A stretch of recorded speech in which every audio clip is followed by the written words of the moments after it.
Oh my Live. God. We're doing it live. We're doing it live. Oh, you Doing it took the live with names puppy down. shenanigans.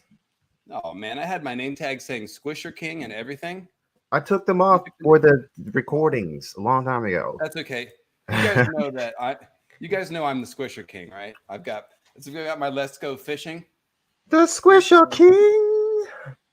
The king of squishers. Hey, everyone, if you're watching, let us know how the visuals and the audio is on both ends. How are we doing? How are we doing, guys? Yeah, let us know.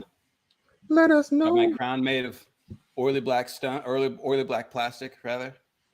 Yes. Plastic made from oil. So yes, the hat destroyer. Yes, this is little Siona Atreides, who's out to get me the whole time, trying to take me down from a hat. Rocking the afro right now because I can't get my hair braided because of COVID and all that jazz. Audio and video, great, says everybody. Hey guys. Fear is the mind killer. Siona is the fedora killer. Siona is the fedora killer 100%. Yeah, so today, guys, we decided since we've kind of missed our 23-day goal thing. So basically what's up with that is we're moving and we have to expedite the move because of COVID-19, and that is interrupting the series, but it will extend past March, and we might even do more videos. We definitely will probably do more videos in the same format. We'll keep you guys supplied with content, but we definitely will put out at least 23 videos covering the Winds of Winter predictions and all that jazz. Oh, the most anticipated plot lines. So you guys are actually going to get more content. It's just going to take longer to produce. So like they say, quality over quantity or over expedience as well. And we got a super chat. Richie W says, how do lad? Hope you have fun. Have to go to bed soon. Ah, Richie. Well, good night, Richie. You're going to have fun in this stream. And Luminia also sent in a super chat. Luminia says, love you, Quinn and LML. Thank you so much, Luminia, for your super chat. Greatly appreciated. Richie W as well. All right. So yeah, so the idea of this stream is that we were just gonna come on, since we're not doing the daily videos. We can't keep up with that right now. We wanted to do a little stream. Another one I know LML did one on his channel a few days ago, maybe like a week ago or something like that. So we wanted to have another one, do a little Q&A. Whatever you guys want to talk about, really. We're pretty open format. Yeah, before you came, the chat was already pumping with all kinds of Winds of Winter discussion. I saw a few different lines. So I guess whatever you were talking about, if you want to phrase your statements in the form of a question and throw them at us, then we will start somewhere. Throw at us for sure. Quinn, what are you reading right now? Reading a lot of things, but a lot of rereading of the Winds of Winter. Actually, well, not of the Wind. Well, yes, of the Winds of Winter sample chapters and of the rest of the Song of Ice and Fire books, just, in preparation for this series, All the research. Will there be a Night King? Will there be a Night King? That is a good question, because we discussed that a little bit in our Euron episode, whether or not Euron would kind of fill the role of the Night King. And it seems like that is one of the biggest potential possibilities for someone in the book stepping in and filling that role, as far as a physical person with a body that's walking around and doing things and talking. So the biggest question for me, Quinn, there is it going to be Euron taking the sort of narrative role where he doesn't actually lead the others, but maybe the closest that he comes is that he becomes a Lord of Darkness and blows a horn or unleashes magic, which triggers the invasion of the others, but he doesn't actually command them or act like a Night King. That's the more the sort of more grounded possibility. Or perhaps he somehow opens the door to that other ice magic and literally becomes an incarnation of whatever weirwood presence is leading the others or something like that. Yeah, I see that. I think the most likely thing is Euron, through his own hubris, is trying to mess with all this weird, strange magic stuff.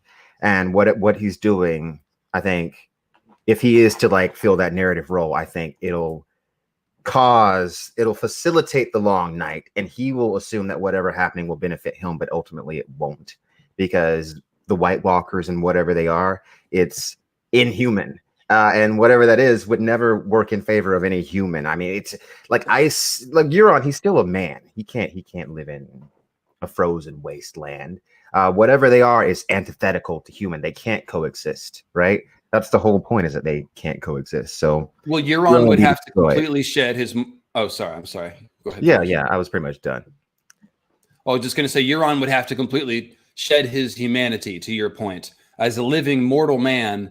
You know, just like with the Cold Hands Jon discussion, humans can't really live long in the lands of always winter. However, if you become a zombie like Cold Hands, like Jon's about to become, maybe if Euron fully gives himself to whatever eldritch powers he's trying to tap into, he can shed his humanity to the point where he can become a Night King. But at that point, it's more like the trope of the Dark Sorcerer, you know, in a Lovecraftian sense, tapping into a power much bigger than himself, who then uses him as a doormat, essentially, to enter the physical realm, like Sauron, you know, gaining a physical body or something. So Euron could end up just getting used, you know, by whatever Night King deity or force is out there. So I love the idea of Euron being used. I love the idea of him thinking that, like, I am your god, I am your king, bow down and worship me.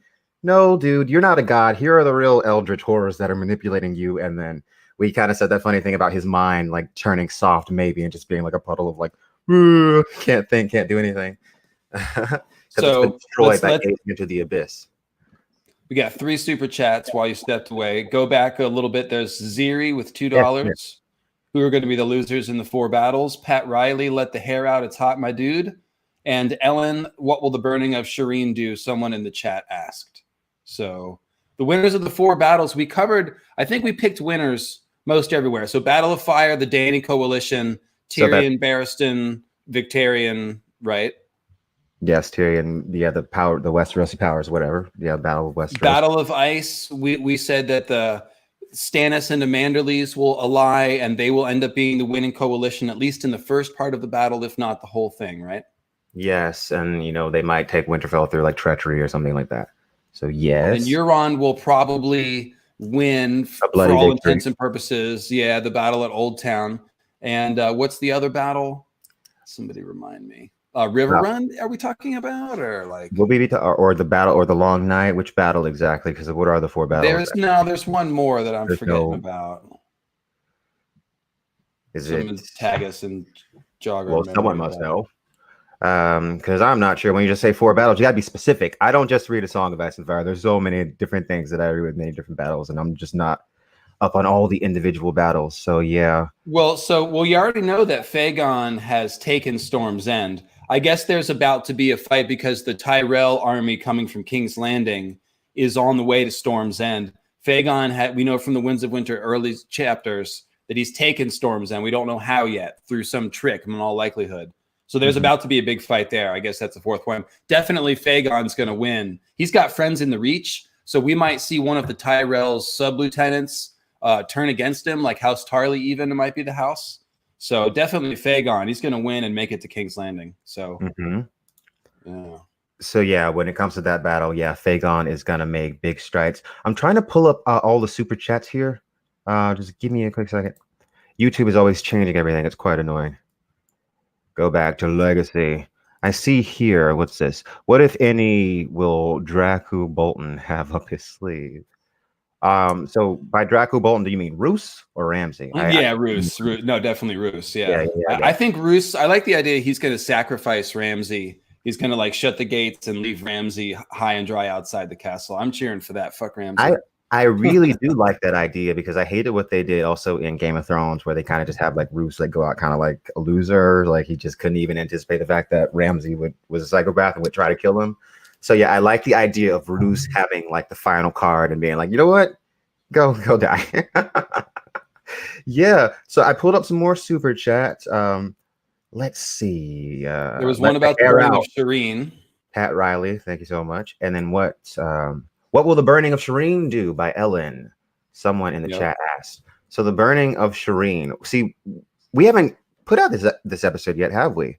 Yeah, we should keep that under the hat a little bit. We have one called The Darkest Nightfire that's all dedicated to what Melisandre and Relorism might do with the wall. So we have like a 20-minute answer to that question, I guess. Yeah, because there's a few possibilities. Things. Yeah, but yeah, the things it's gonna be desperate. We got a few things. We got a whole episode pretty much about that subject, so we won't like too much get into that. But thank you for your super chat. Just know that whatever it does, it will happen because of desperate means that we push to desperate. Yeah. What was that? Just as a tease, I want to give her a little tease. So one of the interesting angles for me would be if it has something to do with Jon's resurrection, how will Jon then feel when he becomes aware that his resurrection was bought at the expense, possibly, of the death of a little girl? That will be pretty messed up and just the kind of thing that George would write. So that was the one of the things we discussed a lot because Jon is one of those figures that like his morality is a part of who he is. It's an essential part of that character.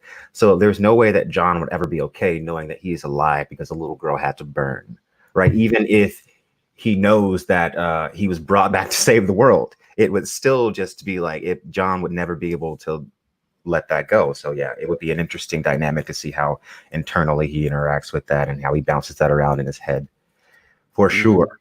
Yeah. And so go ahead. Go ahead. I was going to I was going to spoil more of the episode. Don't mind me. Go ahead. All right. So thank you for that super chat so much. So Sir Michael the Tall says, is Meera Reed Jon Snow's sister? Which secret Targaryen will be the third dragon rider? I don't think Meera Reed is Jon Snow's sister. I think I vaguely know about this theory. Do you know about this theory specifically, LML? Meera Reed, sister?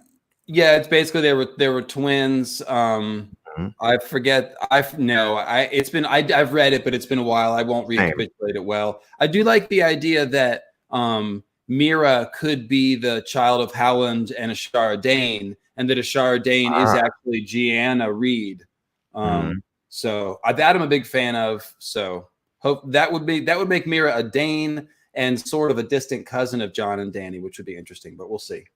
Yeah, but then the second part of the question was which secret Targaryen will be the third dragon rider, right?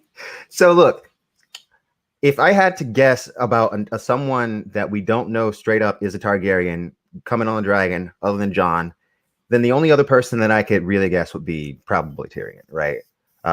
Even though I don't necessarily think that Tyrion is going to ride a dragon. I know a lot of people really love that idea. I know a lot of people really are hard pressed. Tyrion is Targaryen, definitely. I think that even if he was potentially, that it's not even going to be like you're a Targaryen. I think even if that's true, I don't think George R. Martin is going to say it. And personally, I don't see Tyrion on a dragon. But if there was going to be somebody, it'd be Tyrion. I don't necessarily think that there has to be 3 people on the dragons either. Like I mean, I look back at like prophecy is treacherous. I don't know. Something could happen before another dragon could be mounted by somebody. So we'll see. So I got three things for that. One is that I like the idea that the third head of the dragon is going to be Euron or whoever is the Night King figure. It's going to be someone evil. I think the show might be close to the truth there, where you have Jon, Dany, and somebody on the side of the others as the third head of the dragon. Because I very much think that whatever Night King existed is the same person as Azor Ahai, or there's some family connection there. I do think that Night King, it used to be a Blood of the Dragon person. Azor Ahai is a dead ringer for a Blood of the Dragon person, and basically that Martin, right from the first second that we see the others, he describes them as a cold that burns, blue stars that burn. Nothing burns like the cold. He loves this idea of dark light, burning ice. It's very interesting and esoteric. And so to me, what is the reason why the others have this burning ice magic that destroys and consumes like fire is because the Azor Ahai, the origin of the others, goes back to basically like dragon fire magic that got flipped to ice somehow and became the magic of the others. So the idea that a Night King figure or Euron who becomes the Night King figure could be the third head of the dragon appeals to me a lot. As far as Tyrion goes, I do think that there's a somewhat decent chance that he could be a Targaryen. I wouldn't put it over 50%, but The foreshadowing is there. I also like the idea that he could ride a dragon accidentally just for a short time. Like maybe he's falling and gets rescued, or he just sort of hops on in the heat of the moment or the battle and gets a short little dragon ride, and we won't know if he's a Targaryen, and he'll get his little thrill because he's always wanted to ride a damn dragon, whether or not he is a Blood of the Dragon person. So I'll drop the link for my Tyrion Targaryen essay here in a second that has like all the evidence that there is for it. So yeah. Heck yeah. Someone says, Claudia Kincaid says, I need the ice dragon. Me too, right? I want the ice dragon. I mean, it could happen. It's in the lore. It's been there. George R. R. Martin invented the ice dragon in his own words. So like he loves it. It's in the Song of Ice and Fire universe. They're up there in the north. So we might see one. I wouldn't say that it's impossible. Definitely not. Odds are good. I like our chances. Let's get this super chat. Philip of House Harris, what is up, my dude? What POV do you think? Yeah. What POV do you think we will see a Sand Snake in King's Landing? What role will they play? Which POV? Which two are in there? Are in King's Landing? Tien, and which other one is in King's Landing? And Lady Nim is on the council, and Tyene is sent to infiltrate the Sept of Baelor and the Faith and all that. Faith Militant. So yeah, that pretty much answers the question. They're there to infiltrate and watch, and to get the upper hand on the Lannisters and see what Cersei's doing, and be in place for when Doran Martell needs them. This was one of the plot lines that I found myself getting more excited about as we did the research for it. Two of them in King's Landing together, and they're both the most dead. Like Tyene she is just amazing. Like she's good at poison, and she's completely, just not what she appears. She's very smart and clever. She's going to cause all kinds of trouble. She might like poison the High Septon or something stupid like that. And Lady Nim is just, oh my God, she is a tinderbox.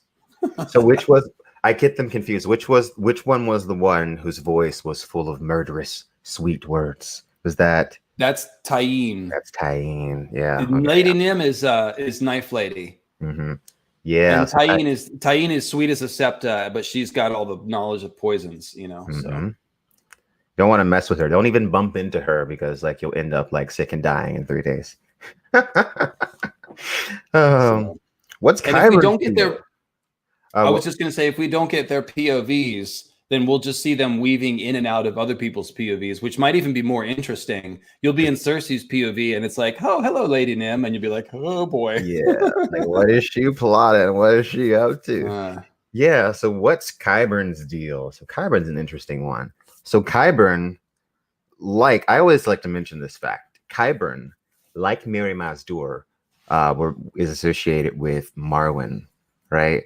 And Mirri Maz Duur also had like skills and like maybe like some necromancy type stuff. She was able to like kind of freeze Khal Drogo in like that state of dying in the same way that Qyburn was able to like kind of freeze the Mountain in that state of dying. So they both mention him. So I feel like there's some kind of magical element to this to some degree. But yeah, what is he up to? I think he is up to whatever is going to further him the best. I mean, he was kind of disgraced, thrown out of the Citadel, and now he's working for the Queen in the castle. I think he has it pretty good now. So he's, I think, he's doing what he can. I don't think he has any nefarious real schemes other than I just want to do my mad scientist experiments. At least personally. What do you think? I do think the show whet my appetite enough for the intersection of the Whites and Qyburn's like intellect. So I do hope that I hope that he like stays around long enough to like be inspired to do even freakier necromancy or something like that. Yeah, okay. I want to say, look, this is what I wanted so much from the show, and I was so disappointed when they didn't do this. When they showed sorry, accidental theremin. Sorry. When they do that whole thing and they bring the White Walker to Cersei for no reason, they bring the White, and Qyburn is like holding up its moving hand, like looking all like, oh, like what is this? I was sure that he was going to spend like the in between season time, like doing experiments, figuring out like what's going on with this, and he was going to have like some knowledge for when like the White Walkers got past Winterfell, which I was so sure that they were going to do. but they didn't do any of that. But yeah, like you said, I would love it if that comes into play, like him doing all that stuff with necromancy, figuring out how that relates to the White Walkers, and figuring out how to stop them in like a better way, or like figuring out some way to slow them down. You know what I mean? That'd be cool as crap, man. Love it. You know what, Quinn? I want to congratulate you. The way that you talked about the show just now without getting worked up shows that you've really done a lot of internal healing and work since then. And I think it's a very good sign for you that didn't even send you in a tailspin of rage or anything. Yeah. I love this super chat here from E. Marty. Sorry about your hat. Cantu's theory needs a Lightbringer, blinding light in the Battle of Winterfell. And that is a really cool part of the Cantu's theory that we didn't put in the video. Mhm. That means blood sacrifice. What about Arnulf Karstark? So the idea with is that they're trying to set a false beacon, right? Yes. Because the Freys are coming out looking for a beacon. So they're going to put out the beacon in the actual tower, and on one of those tall islands that juts up like a fist of rock, probably the one with the weirwood, they're going to set a fire there. And the idea is that Stannis might use his Lightbringer sword to blind everyone when they're like close to the beacon. He'll do the thing he did at the wall where it's so bright that everyone's like got to look away and stuff. But that requires, some blood magic, because it was Rattleshirt disguised as Mance at the wall who was killed to make that magic trick happen. Mm-hmm. So does Stannis know enough magic to do that much? Probably, but we're definitely going to need a blood magic. So I like this idea that Arnulf Karstark has king's blood and therefore would juice the spell really well. That's a nice one. That's a nice one. Super chats are rolling in.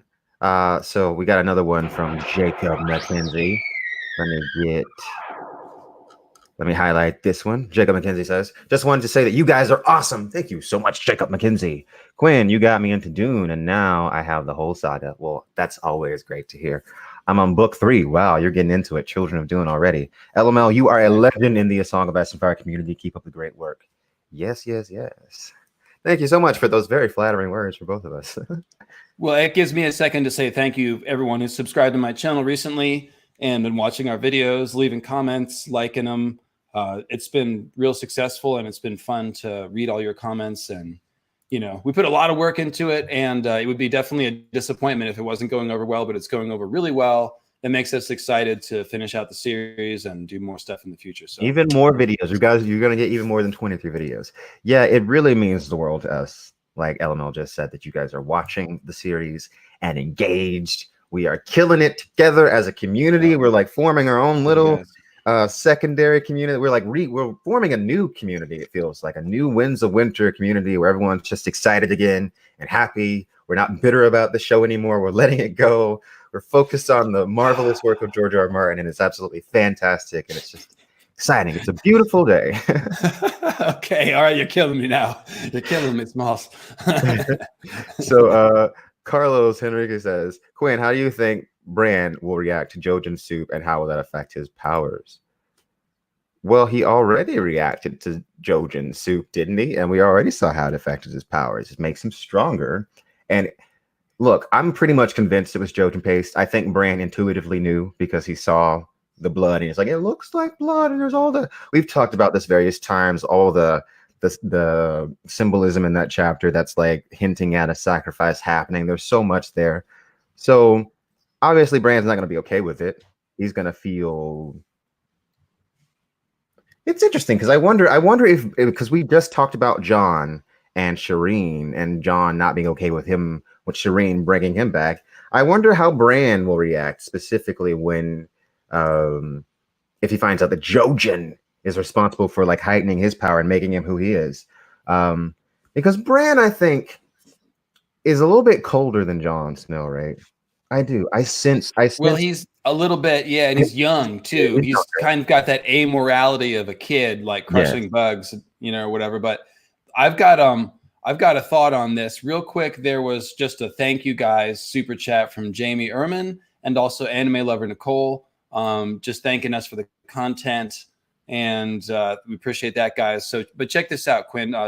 Getting back to the question we were just asked, I think it's important to observe that all of our young pupil characters aren't totally following the training that they're being given, and probably aren't supposed to. Aria is bucking the rules of the House of Black and White. Dany burned the Undying after they showed her visions and isn't just following Quaithe blindly or anything. And I think that Bran finding out about Jojen paste could potentially be an emotional lever, which gets him to question or flat out reject the Children of the Forest and Bloodraven. It could be that is a part of him leaving the cave, is like, hey, Mira, let's get the fuck out of there. We ate your brother and they fed me your brother. And that's pretty twisted. Or maybe maybe it'll be like his usurpation of Hodor's sovereignty, where he'll note that it's kind of messed up, but just sort of plow on ahead anyways. We'll have to see. That's what I was going to bring up, the whole Hodor thing. Maybe him finding out about that, the pace thing, like you just said, will make him reconsider everything about this whole situation, how kind of messed up it is. Like, you're in a cave with like this old guy in it. There's all these bones around it. Like, it seems like there's been like all manner of sacrifice going on here for a while. There's a lot of creepy stuff about that cave where it's like, you sit and think about it for a second. And it's like, this is kind of scary and weird. So yeah. It's scary and weird. Yeah, that's why in my King Bran videos, I just kept making up more like funny, like, oh, it's a creepy cave full of bones, spooky weirwood cave. I mean, it's twisted and shit. I would have been afraid to enter the cave, honestly. So we got a couple more super chats. Yeah. Three-Eyed Monkey says, Stannis, and also Benevolent24, I see your super chat. We can't put that on the screen, but thank you. Stannis sent the pink letter from Winterfell after taking the castle. If Theon won and Asha won were not bumped into wins, it would be clearer disguise. Okay, so you see what they're saying? They're saying that the pink letter was sent by Stannis from Winterfell after taking the castle. So I like the idea that Stannis and Theon teamed up to write it, because Theon is the one who has the knowledge of Ramsay and could impersonate his tongue for the most part, which the pink letter does a good job of doing.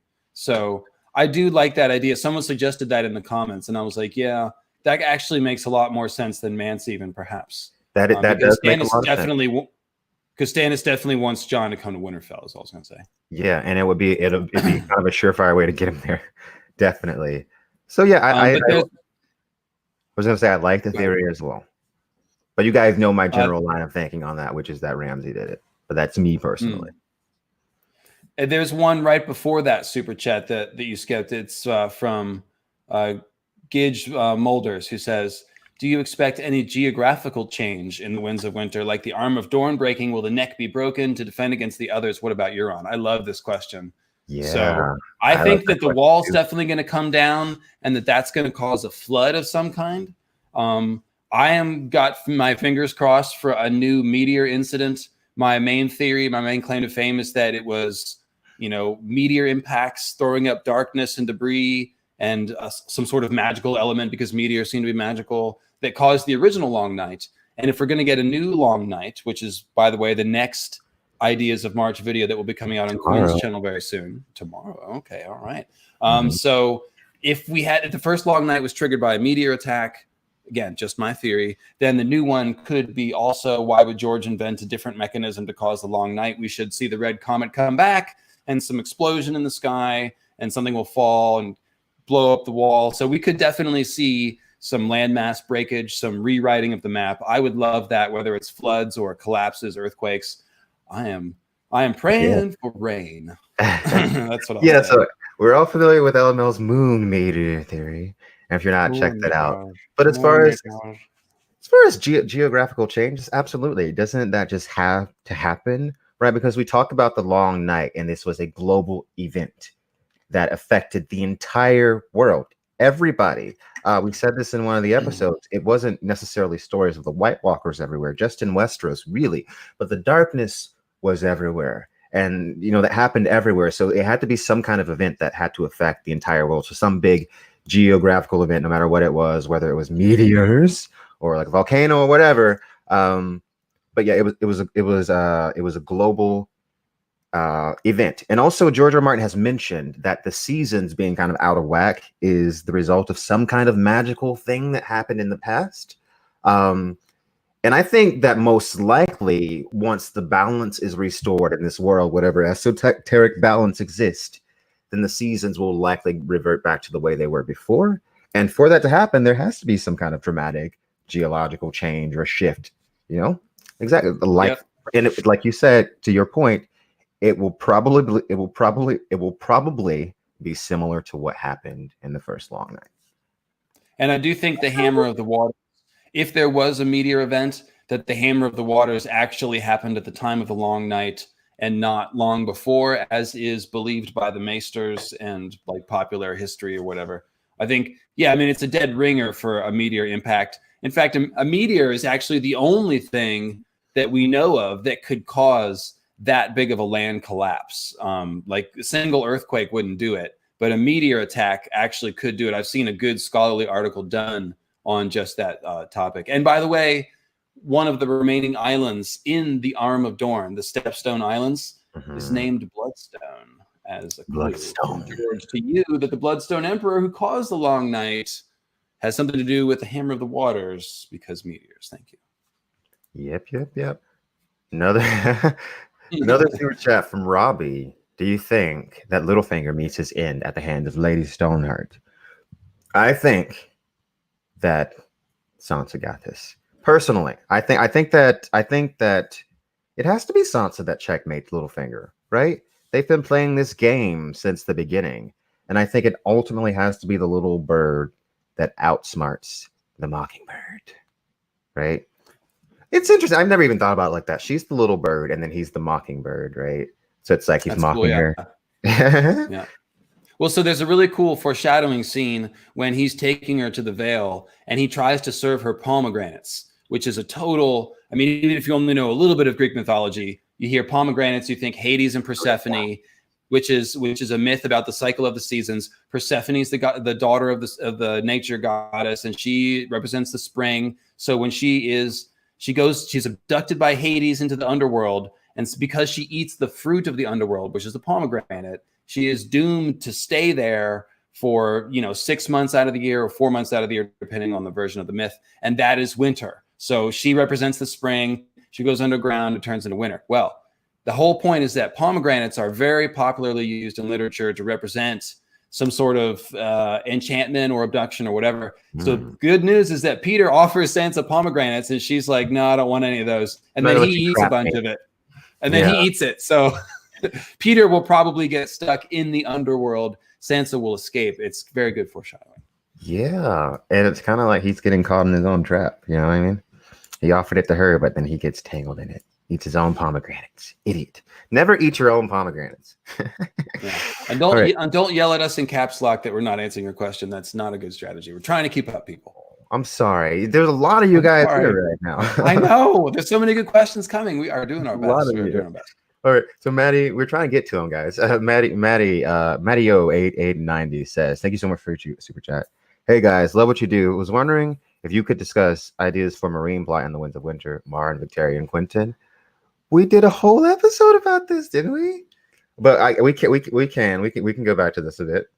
Because we didn't discuss Marwyn as much, did we? We had like a little footnote on Marwyn towards the end. But yeah, Quentin is dead. Yeah. Quentin's dead. I wish people would. I'm sorry, guys, but Quentin's not alive. I'm so sorry. He's definitely dead. He's definitely dead. But as far as Marwyn, yeah, Marwyn's coming, baby. He might even already be there. I imagine that when Daenerys returns, that's when he'll probably come out of the shadows and be like, "I am here." He'll probably already be in the castle or in the pyramid by that time. Like, here I am, Daenerys. I've been here the whole time. He's totally going to be like behind the curtain or just walking out mysteriously and be like, "Hello, Daenerys. I am here with your glass candle. Let's do some sorcery." Exactly. And as far as Victorian, like we discussed that in the Meereen episode as well. He wants to marry Daenerys. He's going to come in, probably help them win the battle. He'll have some cool interactions with Barristan and Tyrion, which will be probably comedy gold. We'll see those three interact. And then when Daenerys gets there, we'll see how the ball gets moving there. He obviously has things to offer her, and we'll see how she reacts. But yeah, we discussed that a lot more in the Battle of Fire episode 2, Maddie. If you did miss that. Yeah. But yeah. And we spent a lot of time on the personal dynamic between Barristan, Tyrion, and Victorian too. That was the thing I think that drew our interest the most. So thank you so much for your super chat though, buddy.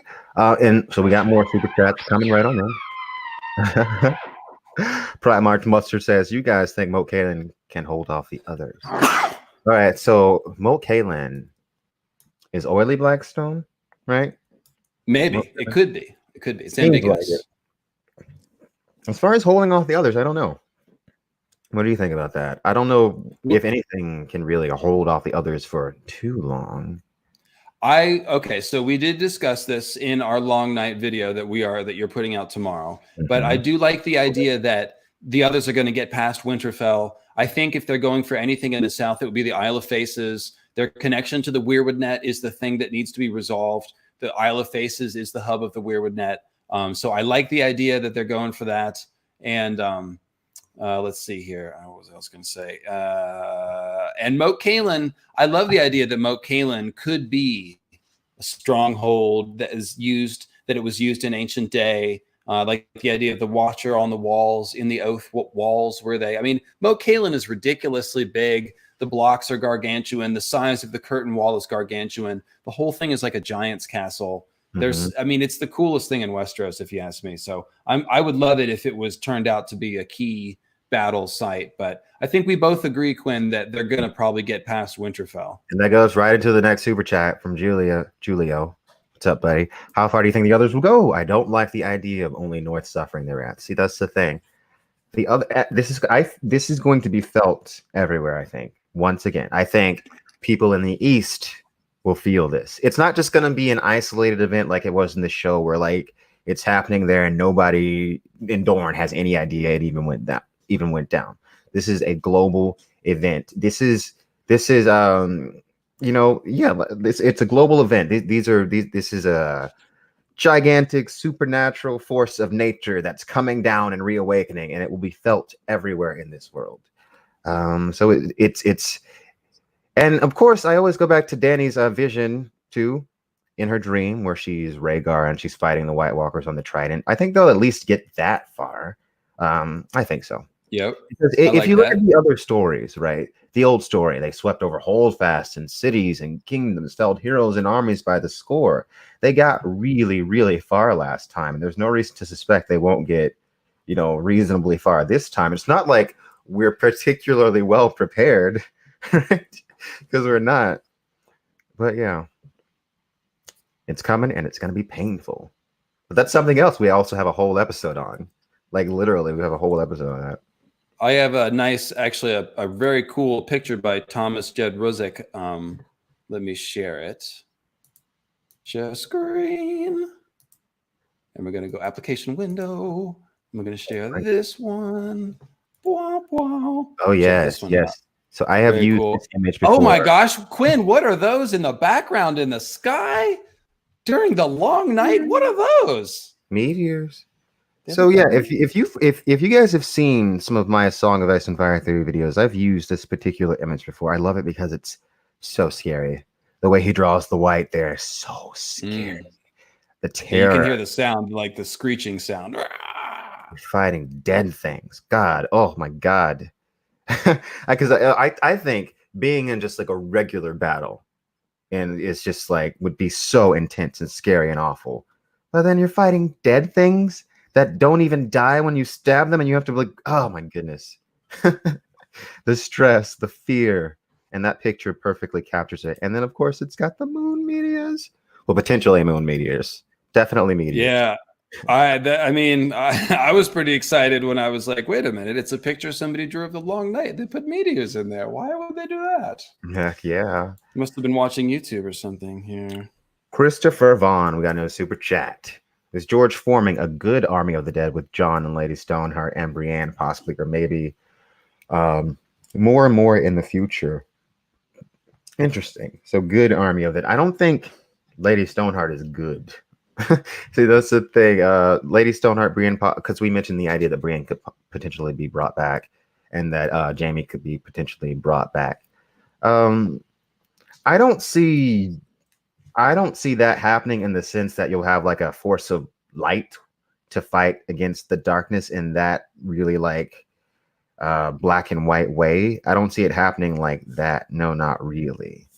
I don't think that's really the purpose of this. What do you think? Well, I do wonder, because I do have my theory about the first. Hang on a second here. Mm-hmm. Clear my throat. All right, so I do have the theory that when it says the last hero's 12 companions were killed, that they were killed and then resurrected, and that they were 12 cold hands, Jon Snow types. So I would love it to see a new like crew of zombies to go with Jon. Seems a little bit much to hope for, but you know, I'd give it like a 15% chance. It'd be cool. I would that'd be a cool thing to see for sure. And I do like the idea of Jon being whited and then going off of kind of what they did in the show, like being like the last ranger until as magic dies out in the world, he is the one that's there watching until, you know, replacing Cold Hand. So that's cool. Prospects for House Thin. I don't know what's up with their secret valley. Why is it the only green spot on the map, like way far north? What's going on? I don't know what's going on with the Thins, honestly. Prospects. I'm not sure. It doesn't look great, honestly. It doesn't look great for anybody. But yeah, obviously we don't know really enough about the Thins really to make a really determination about what's going to happen there. Yeah, Salty Caps fan, thank you so much for your $50 super chat. Really, really awesome. Just want to say I love all the ideas videos and best of luck with the move and everything, guys. Gotta go. Just wanted to give you some love. Thanks for touching on Sansa and Baelish. Thank you so much. I hope I got your super chat before you left. I didn't realize you had to go so soon, but thank you so much for your super chat. And like I said, thanks everyone for being so engaged and interested in our series. Yulman says, why did the last hero have to travel all the way north to find the children when they were supposedly all over Westeros at the time? Well, they weren't. They weren't. The children of the forest like disappeared gradually throughout the Age of Heroes, and they were pushed further and further as man was having this kind of time of like a great like renaissance almost and booming essentially. So by the time that the White Walkers came, the children of the forest were almost entirely gone. And it was kind of like a last ditch effort to go see if I can find the remaining children, because we know they have these secret cities or whatever far north or somewhere. And so that was the deal. So they weren't all over the place at the time. And I also think that there could be something specific in the heart of winter that he needed to reach, or it could be that it was a Bloodraven type situation where he needed to reach a green seer that was in a cave, that was rooted in a cave like Bran had to, and that's where he could get the help that he needed, which of course I think involved resurrection. But yeah, I've got a cool picture if you want to share it. It's a Jon Snow resurrection picture that has a comet in the background, which I would love to see the comet come back right when Jon's resurrected. So that's very cool. And that is cool. And now his watch is ended by Eluas. Eluas. I don't know how to say that, but appropriately mopey Jon Snow. Well, he did just get resurrected, so you know. And another awesome super chat from Jacob. Thank you so much, dude. Will the Maester conspiracies affect anything in the major story? Do you think Samwise Tarly will discover any interesting things about the Maesters at the Citadel? Well, of course he's going to discover some interesting secrets about the Maesters. He's already discovered, or at least had something hinted at him, which is what Marwyn said to him, which was, who do you think destroyed the dragons last time? So if that's not a big enough hint as to more secrets to be uncovered with these gray sheep and all their shenanigans, then I don't know what else is. So yeah, I definitely see Sam's story in the next book will be uncovering lots of major secrets regarding perhaps the White Walkers and regarding, you know, the history of the Maesters and all the little things they've been doing to shape the fate of the kingdom over the centuries. Yep. So what do you think about that, LML? You know, Maester conspiracy?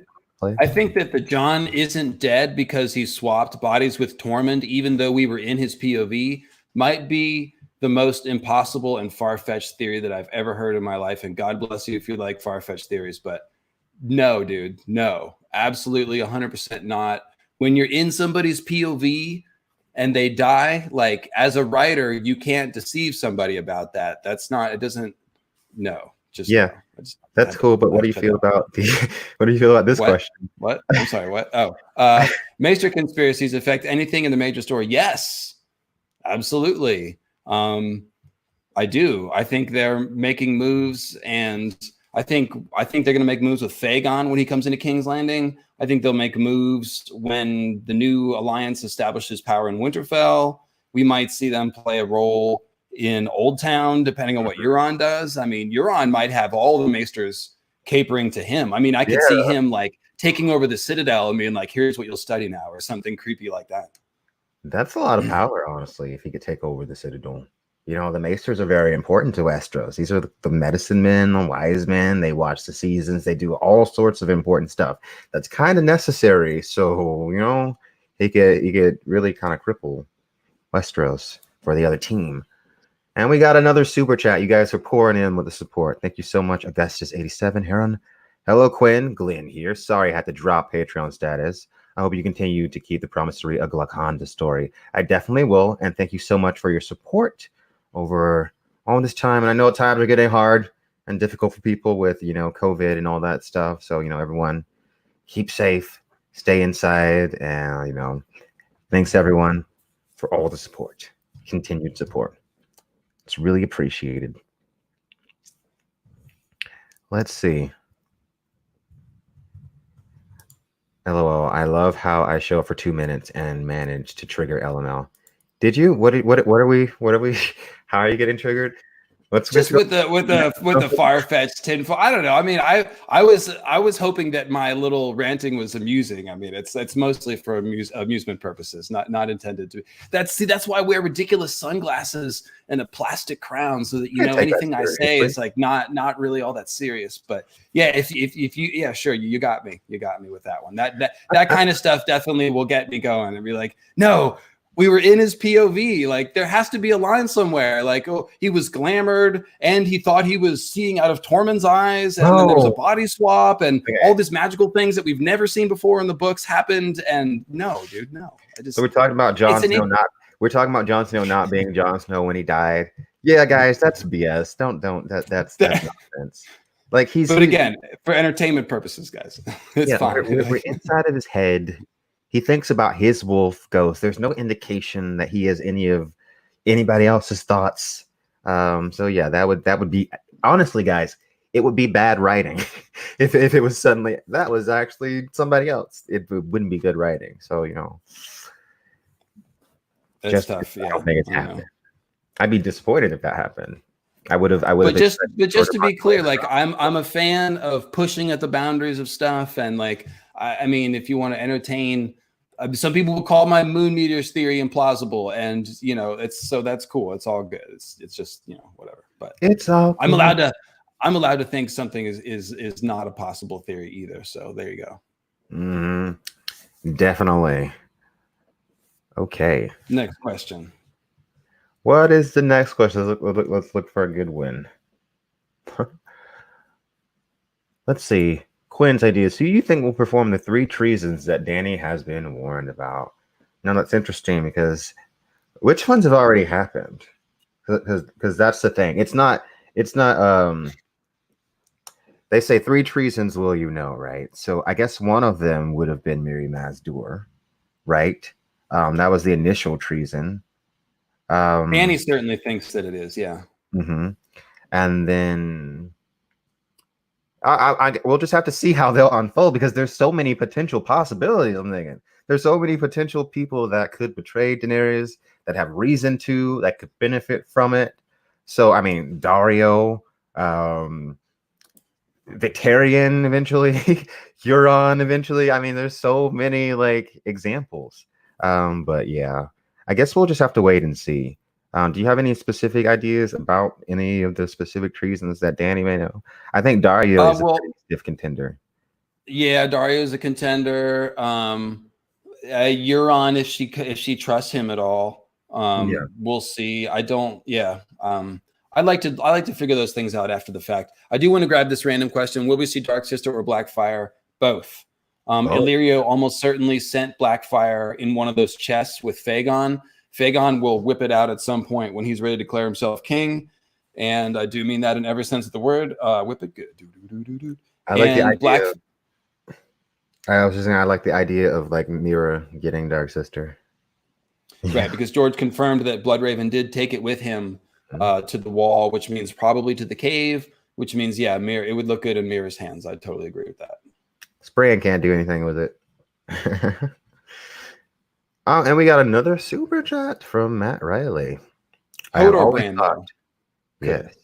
I've always thought Jaime's arc would end with him becoming the 1000th Lord Commander of the Night's Watch, a white cloak to black cloak. Any thoughts? Also, Robert Arryn is Littlefinger's bastard. Ooh, that's an interesting one. So what do you think about the Jaime arc thing, Lord Commander of the Night's Watch? I love that idea. Yeah, I love the idea of either Stannis or Jaime becoming a Night's Watch commander at the end. I would dig it. I would dig that a lot. Yeah, total like reversal. For sure. And yeah, I like that idea too. The other one with the Robin Arryn being Littlefinger's bastard. Yeah, I think that would be cool. It'd make it even more twisted when Littlefinger, tries to or kills Sweet Robin. So honestly, I feel like thinking about that now, I feel like it might even be likely. Because I wonder how long we know this affair between Littlefinger and Lysa Arryn went on for a long time. This has been going on since we were young. Oh yeah. Right. So he thought she was Catelyn at some point, right? And then that really sat on her for like a really long time. She's been really bitter about it for years. So I imagine, him keeping up that affair with her was probably just like, if you guys are familiar with Dune, Heretics of Dune, the owner Matres, what do they call it in Dune? It's called I forget what it's called, but it's they trap you through sexuality. So I imagine like Littlefinger doing that to Lysa, just keeping her in check, letting her know that like, just keeping her thinking like you'll always be the one that I'm waiting for. So eventually, when the time comes, he knows that she'll do whatever he says, essentially, because she's always loved him. Yeah, Alicia Kingston correctly points out that technically you could make the case that Lysa raped Littlefinger by pretending to be Cat and sleeping with him. Because if it was a guy in that situation who pretended to be someone else and then slept with somebody, you would call that rape. So yeah, I think that's a fair accusation. It's a twisted relationship from the start for sure. Everyone's got it. Imprinting, that's what it's called in Dune. Like he's been imprinting her all these years, preparing her for when he's ready to make his move and use her for like whatever he needs. So it's like, I need you to poison your husband, do it. I need you to like run back to the Eyrie. She does it. Yeah. So yeah, that's the idea. That's the idea. Yeah, exactly. LML is passionate, not triggered. Everyone, we're all passionate about these subjects. It's okay to be passionate about things that you really care about. Yeah, but yeah, I don't think Baelish would have a problem killing his own son if he knew it would help him get what he wants.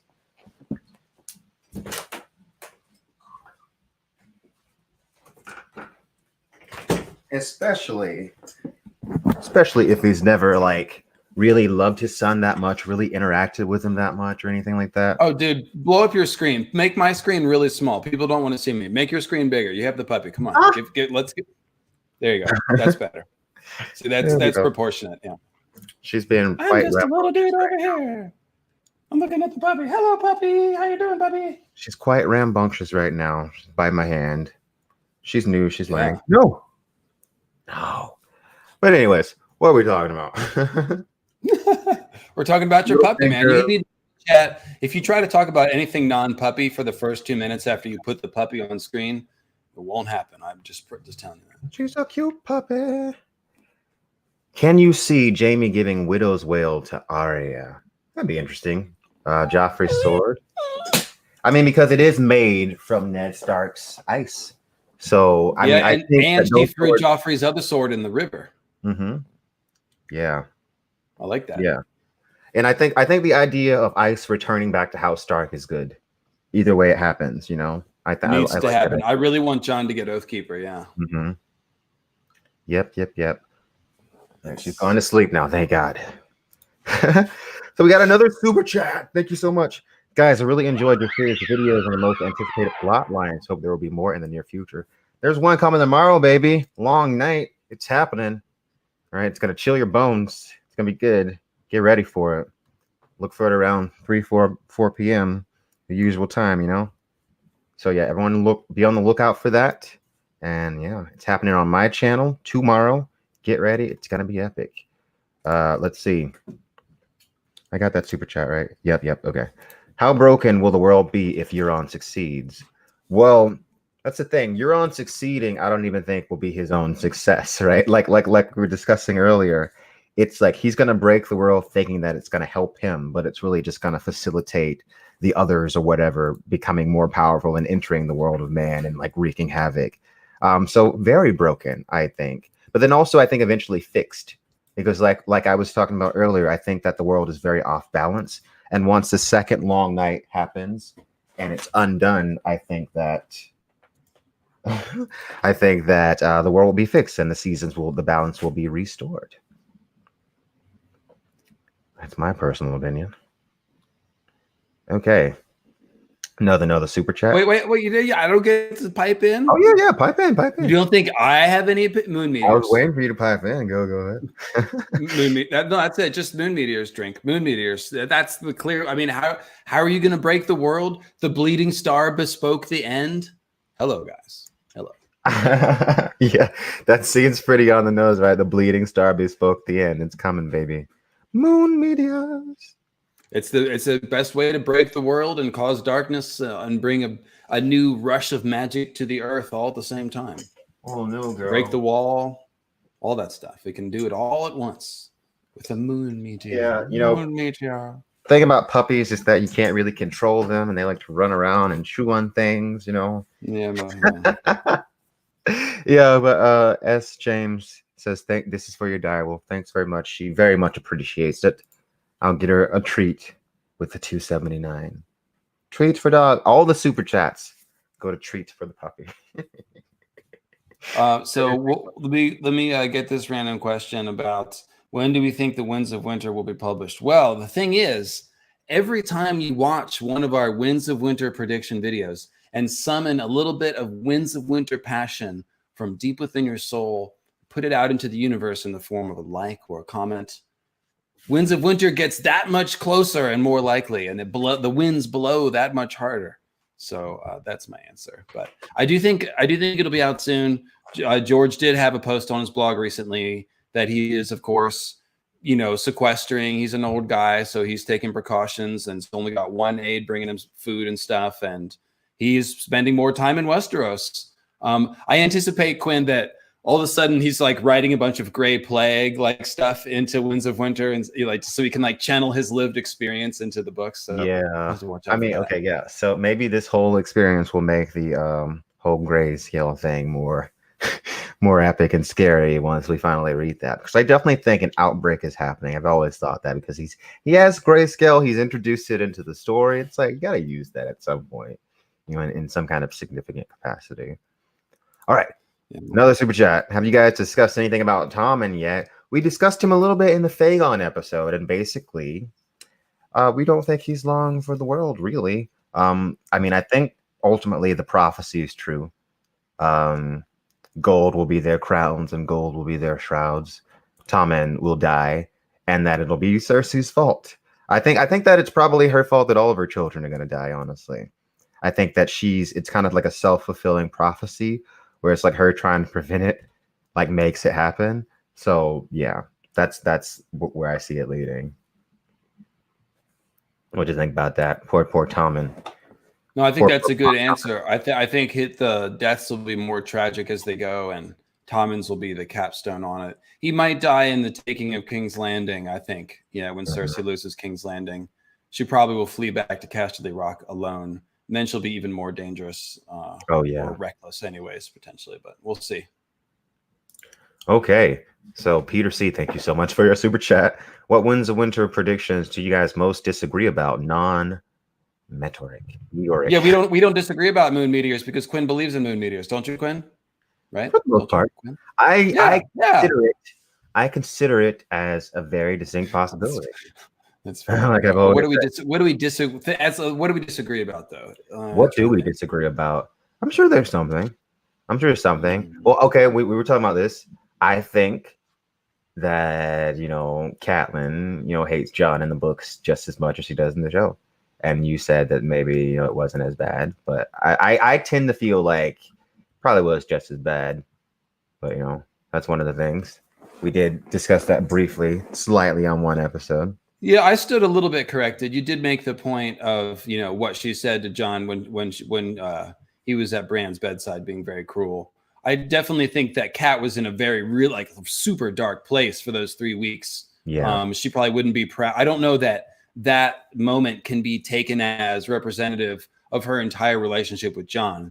And the point that I was making is that in the show, she had this whole monologue about how badly she treated him with Talisa all of his childhood and all that, prayed for his, you know, him to go away and all this stuff. So like, I was just saying that backstory is not necessarily present in the books, but it's definitely like, you know, a messed up relationship. And the point is that Jon never really felt like a Stark. He identifies more as a Snow and a bastard. That's important for Jon's identity. I think that Kat, for the most part, is just a typical medieval, I won't say housewife, but like she's the matriarch of a great house who is concerned about her bloodline. It's all right there when she's talking to Robb, talking about don't legitimize Jon Snow because then his children will be a threat, like the Blackfires were the Targaryens. So that's mostly her angle, I think. Yeah, but I still see there's a lot of resentment to Jon just because of the fact that she thinks that Jon is Ned's son. I don't think she ever forgave that. For sure. And the fact that Jon looks more like Ned than any of her children, period. I think she's always. You're right. It was personal too, yeah. Yeah. But another super chat. I totally meant Rickon. We talked about Tommen. We got a whole episode on Rickon too, baby. A whole episode on Rickon. A whole entire episode. Yep. So Rickon is we compare him a lot to Varamir Sixskins. You know, he's like a young kid coming into his warging powers. He feels like he's been abandoned by everybody. So he's a wild boy with wild powers. And I think we discussed this a little bit too in that episode, so we won't get too far into it. We don't even know what the extent of Rickon's powers are because he's the only Stark other than Bran that's actually shown green sight, because if you remember, they both had visions of Ned Stark after he died. They both saw it. It wasn't just Bran seeing that.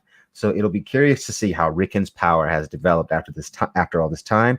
Maybe he'll have more than just Shaggy Dog with him. Maybe he'll have an eagle and like some kind of shadow cat. Maybe we'll see Rickon again and he'll be warging multiple animals, and that'd be just sick and cool to see. For sure. What do you think about that?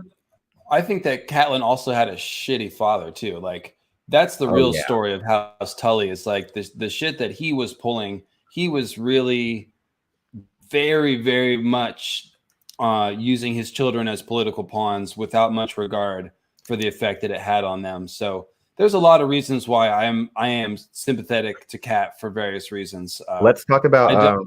I don't hate Cat, but let's. Yeah, I don't hate Catelyn either. But let's talk about how, since you brought up their father, let's talk about how he messed up Lysa. And you remember that Storm of Swords plot line where he keeps saying Tansy, and Catelyn's all like, "What? Who's Tansy? Like, oh, is this a woman or something?" It comes to find out it's a flower that's used to like cause miscarriages. So it seemed like Peter Baelish got Lysa pregnant at some point previously, and he forced her to give up the baby. And so, you look at Lysa and you're like, why is she like so like insane and crazy? Maybe that's part of the reason right there, because of how terrible this guy was. Yeah, for sure. Got more super chats just piling on in. Felipe says, any theory of Longclaw? House Lannister spent enough gold to raise an army to get Right Roar and Mormonts just to have one. What's up with that? You mean the Valyrian steel sword? I mean, what's up with that is the status of having a Valyrian steel sword. Like all the great houses. How did they get it? Yeah. He's asking, how did they afford it? It's a lot of pine cones, to get a Valyrian steel sword. I was thinking maybe at some point they came into, we're talking 400 or 500 years ago when the Valyrian steel was flowing into Westeros.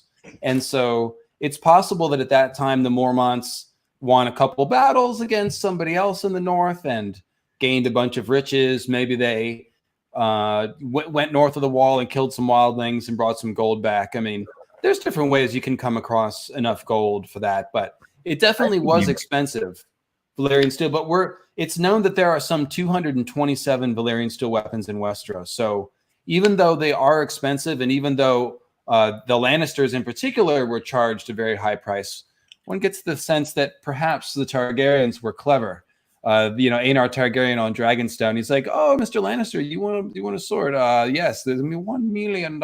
Like, you charge him a little more, but with 227 weapons in Westeros, it's not all that rare. Like, there's a lot of swords floating around. A lot of people had them. I bet all of them weren't necessarily sold. I could see some of them being won in contest or through conquest or through various different means. Like you said, they're there and they're like, people want them. So there's a lot of ways for them to like change hands other than buying them, I would say, for sure. So Steve Austin, the super chat says, what do you think Littlefinger? Oh my God. Why are you asking me this? I think it's not true. That's what I think about this. What do you think of the Littlefinger is Azor Ahai theory? Okay, look, I don't know the theory, what the specifics of it are, but regardless, Littlefinger is not Azor Ahai. I am not triggered by that. That is distinctly not triggering to me. I am triggered.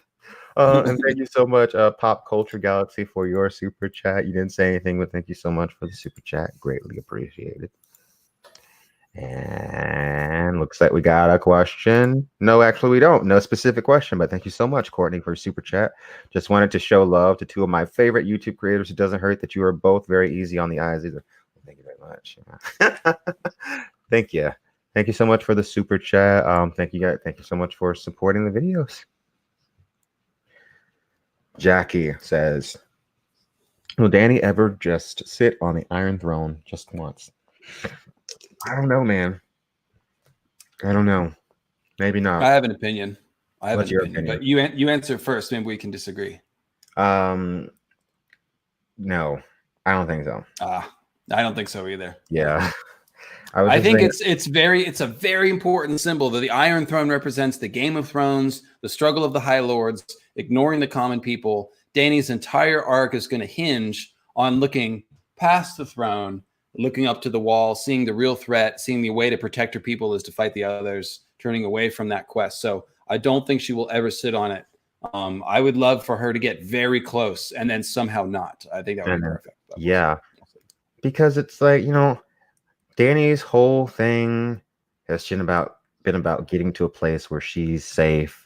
And because she's never felt safe and secure, she adopted like an entire group of people and became their mother. And I think eventually she'll see like everybody as her children, and she'll know that I have to save everybody. It's not about me. It's not about the Iron Throne. It was Viserys' dream to sit on this throne. It was Viserys' dream to restore this dynasty. What I have to do is be the mother that I claim I am and, protect my people. That's what a real leader does, not just sit on a throne and, collect taxes.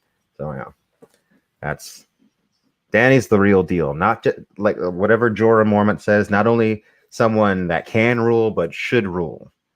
Person like that only comes around like every once in a while, but we'll see how that works out.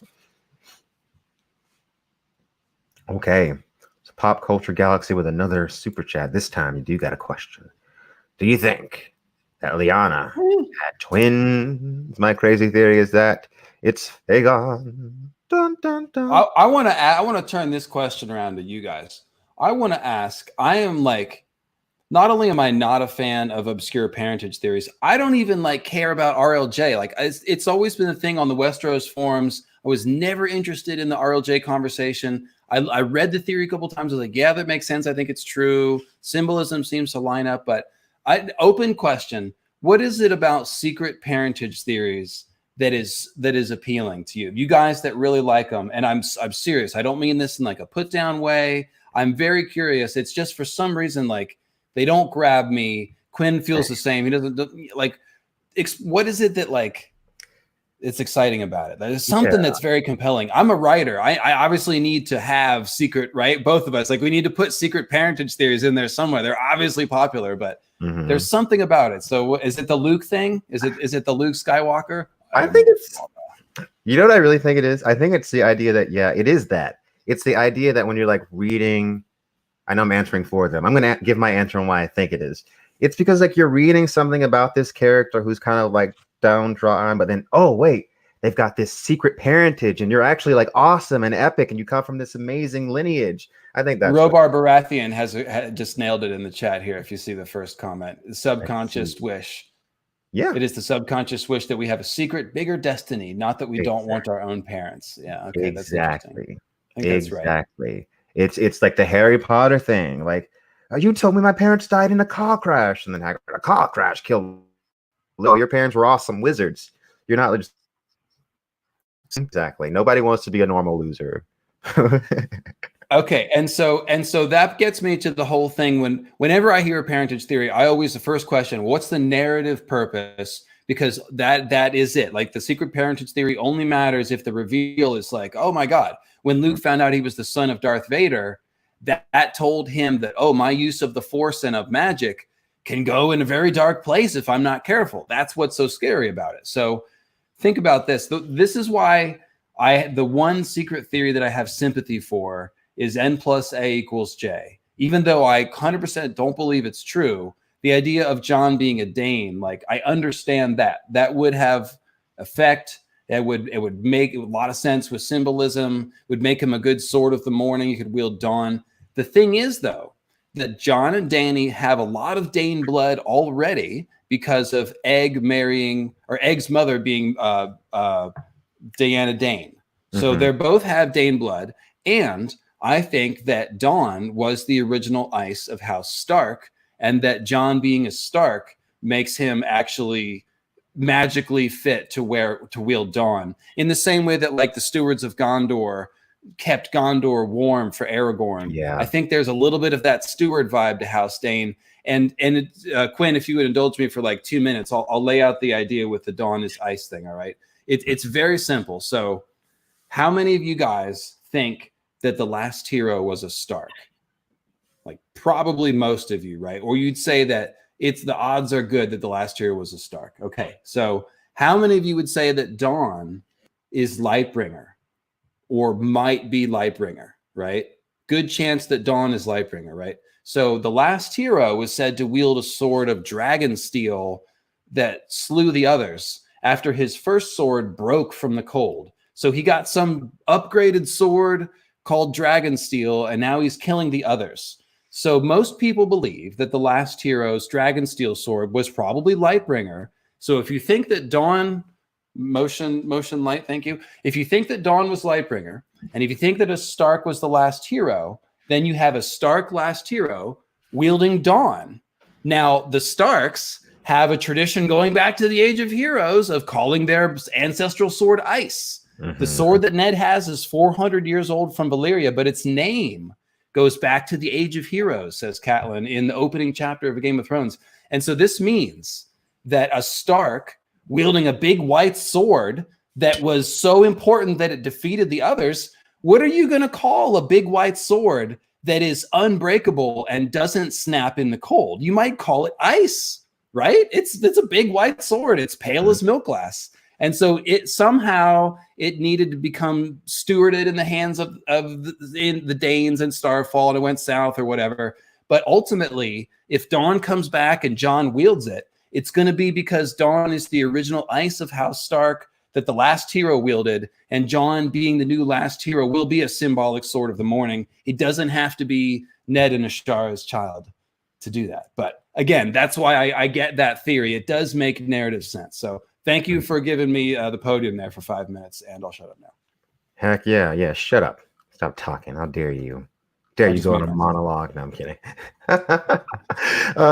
We did get another super chat, though. And by the way, I like the theory a lot. I don't know if you brought this up, but it's like, you look at, the Valyrian version of ice, and it's like dark, like smoky metal. That doesn't make, So I love the idea of Dawn, which is like this white glowing sword carved from the meteorite being ice, and I think it's really, really cool. Yeah, dragon steel in the sense that meteors are dragons, so it's made from a falling star. That makes it dragon steel. It might be a prototype of Valyrian steel with magic, sorcery. And how will Jon get Dawn? Well, it seems like Darkstar really covets that thing. And I think that Darkstar's entire purpose in the book is to steal Dawn. And that makes perfect sense. The guy's name is Darkstar, and he stands in front of the sun in the chapter and like blocks out the sun. So of course he's going to steal Dawn. He's like basically a Night King reflection, person.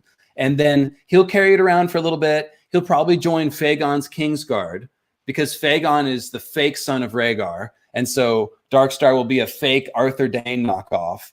But then he'll get killed because Darkstar is a punk. And that would leave Dawn floating around somewhere. And somehow it'll get from King's Landing into the hands of Jon at the end. George I've never been interested in the character Darkstar. I've never cared. Even when he like sliced up Marcella, I was just like, I don't care. Never cared about it. I don't know. Maybe it's something about I don't know. Everyone loves him, and they're always talking about Darkstar is so cool. Darkstar. Oh. I don't care about Dark. Whatever. He's very handsome. Our children would be as fair as dragon lords. Dogs. Oh, okay. So we got a couple more super chats that came in while we were talking about Dawn and stuff. Marco says, we got King Bran, because people started to come up with all kinds of predictions, and the reason why why Winds has been delayed so much is probably because people making what? Because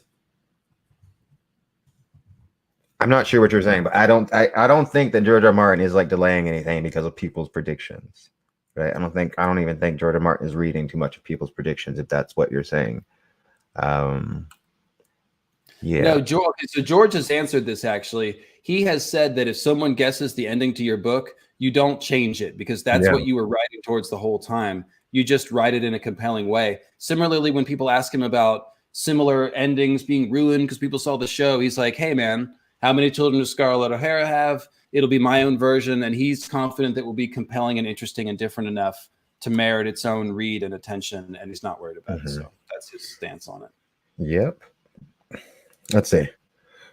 Pop Culture Galaxy, another super chat. Jon is ice, Stark. Aegon is fire. Targaryen, black fire. But I see your point.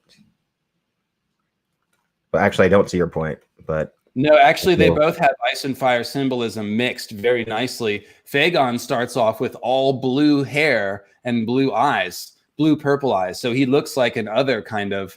And then it's similar to Daario. Daario mixes a lot of that blue icy symbolism with purple Valyrian looks. So I think it all goes back to Azor Ahai being a Blood of the Dragon person who turned into the Night King. The whole fire to ice switch is a very important magical flow that George is trying to telegraph. And I think Dany or Jon may do it. They may end up icy, so. Okay, here's a cool question. Is Jon Snow a parallel or counter for the Night King or the others? This is more interesting than a thematic storyline than Jon's. I agree. Yeah. See, here's the thing. There's a lot of ways that me and you've discussed about how Jon could like work into this other plot line. He could like literally be the prince that was promised, and like we talked. Well, you talked about the others, Jon Snow being possessed for like a period of time and actually marching on Winterfell as the leader of the White Walkers, and then maybe having, so there's a lot of ideas about how Jon Snow could how he'll fit into this. But ultimately I see Jon facing off against the threat and not necessarily becoming a part of them. So as far as a counter, I think ultimately that will be a part of Jon's story and like kind of like subduing this threat, and also Daenerys as well, and then Bran too. But yeah, what do you think?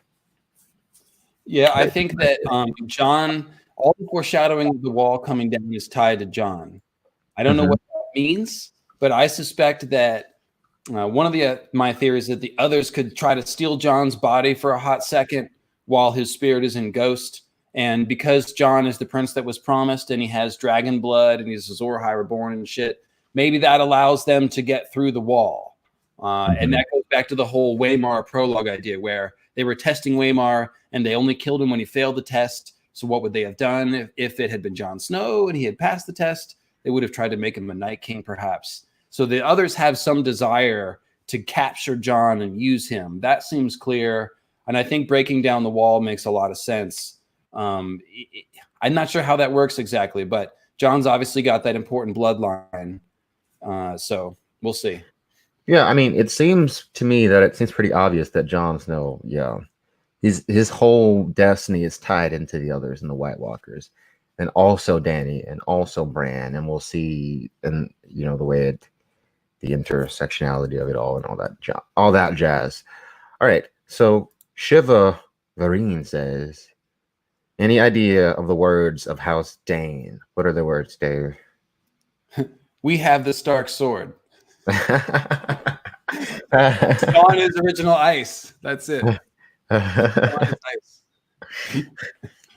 A cold dawn, something like that. A cold dawn. That would be cool. A cold dawn arises. I don't know. It's gonna be some shit about lighting something up. We stopped the long night. We did that shit last time, y'all. Oh, so funny. Oh, it'll be a Grateful Dead lyric. How about that? It'll be a Grateful Dead lyric. Another super chat from Jacob McKenzie. Thank you so much, dude. Seriously, what do you guys think George R. R. Martin told D&D about the end of A Song of Ice and Fire that they put into the show versus what they drastically changed? Oh, this would be a good one. Do you guys pick through that to get any idea of the end of the series? Obviously, King Bran will be a thing. Yeah, there's a few things. I mean, King Bran is one that's been confirmed for the most part, I think. And then also Hold the Door is one that you and I were talking about, how that could potentially work out. Because we know that there's probably not a door on the tree. That's doesn't make any sense. But there could be a door in the wall. There could I think we talked about this in a future episode where I was thinking about how Bran goes into the caves instead of running out and trying to escape on the surface above ground. They would go deeper into the caves and maybe sail the sunless sea, and there could be a door underneath there somewhere that leads them through the wall. That could be a potential thing. And then here's something that I didn't talk to you about that's kind of out there. So just let me tell you about this. We've heard about Gindle's children. Yeah, here we go. We've heard about Gindle's children in this series, right? So Gindle, they got lost in those caves, and they say you can still hear their screams and stuff like that. It's really scary. Jon Snow and Ygritte in those chapters we're discussing it. And so I was thinking one time, just randomly, I remember that old outline that George R. R. Martin had where he had all those old ideas, that a lot of it changed. But he talks about the White Walkers, and then he talks about their undead minions, and then he says, and the Neverborn. So it seems like maybe George R. R. Martin had an idea for a third magical creature on Team White Walker that existed. So my crazy idea is that they're in the caves and they're sailing the sunless sea, but then they're down there with the Neverborn, who maybe are blind. Gindle's children, essentially. They're still there. So there's a threat that they run from in the cave, and then that's where the Hold the Door thing comes from. And that just makes more sense than Mirror Dragon Bran through the snow in White Walker territory, which doesn't make any sense at all. But yeah, Gindle's children, baby. So a couple things about that. Oops. I'm coming through on an echo. Did you got the... You good now? I don't hear an echo. Okay. I don't hear an echo. Okay, so cool thing about that theory, Quinn, is that Mira Reed knows how to make boats. Mm-hmm. So if we need a raft to be made out of strips of weirwood bark or something, long skinny dead roots, so we can weave them together, Mira Reed can make that. She's like MacGyver. She's like, give me some weirwood roots, some bubble gum, and a pack of matches, and she'll make a reed boat, and they'll sail the river. Yeah, I absolutely think that makes a lot more sense than Mira hauling the sled. Although I don't think Hodor will die right away. So check this out about Hodor. Mm-hmm. Hodor is a truncation of Hold the Door, right? Well, in A Song of Ice and Fire, the books, his original name is Waldor. Mm-hmm. Waldor. So the wall, the one, we should look for a door that has to do with the wall, either the Black Gate or some other door that somehow magical doors. Maybe one of those. Maybe there's another one of those weirwood creepy doors with the mouth that opens. I don't know how you would hold a door like that, but whatever. Maybe like Hodor sacrifices himself to the weirwood mouth and it like chews him up and it like seals it up or something. Must hold the door, Holdo. Oh, that's even more terrible. That's like what happened in the show, but like the worst version. The more gruesome version. That's what we should look for. Yes, the worst version. By the door. It's a mouth. I mean, Bran gets eaten by it. They just doesn't chew him when he goes in. Yeah. Some more super chats coming in. Oscar says, what do you think about Preston Jacobs' theory that the poison at the Purple Wedding was in Tyrion's pie so that Littlefinger could get him out of the way? I don't really know the deets of that theory, but I tend to think that Joffrey was, in my opinion, I think Joffrey was the prime target of the poison and that it was pretty well orchestrated, and that's what all the signs point to, in my personal opinion. I haven't seen Preston Jacobs' whole deal in that, so I'd have to check it out. Not saying that it's not true, but I don't necessarily agree. And I don't know what El thinks about that. He's off in Cloudland. Jackie says, is Euron Bloodstone come again? Actually, I know LML has some cool stuff to say about this because there's a lot of parallels between Euron Greyjoy and the Bloodstone Emperor. And like he's got the Blood Eye. And if Euron specifically, if he does commit the act that facilitates the Long Night, then he is a direct parallel for the Bloodstone Emperor, because that's exactly what the Bloodstone Emperor did. He usurped his sister, according to the legend, and that's what brought him the Long Night. So if Euron does do that, then he's a clear parallel, and then he's a parallel in a lot of ways, even other than that. For sure. What's with the explosion of like heart and peach emojis here? What's happening? I don't know. It was like what's going on? Very colorful chat tonight with lots of emojis. Heart and peaches. Everyone, heart and peaches, man. You know. I feel like we missed a joke about 5 minutes ago that's been developing in the chat. That often happens when we go back on the rewatch. But yes, Euron is telling you the story of the two moons of ice and fire. He's got a blue eye for the ice moon, and he's got a blood eye for the moon that already went pop. He showed the world his blood and gave birth to dragons and stuff. Yeah. So Euron has a sky face full of symbolism. It's pretty great. All right. And the super chats keep on coming. If George R.R. Martin asks you to watch one of your videos, or read one of your theories, which one would you pick? What would you want him to know or comment on? Nothing. I don't want George R. Martin to ever look at anything that I've made about his series ever, and I'm like totally serious about that. You might feel differently, but like I don't want to do that. I just don't. I'm too afraid. That makes me really nervous even thinking about that. But yeah, you might have a different opinion, LML. Oh yes, I have delusions of grandeur. Yeah, I would hope that George would watch.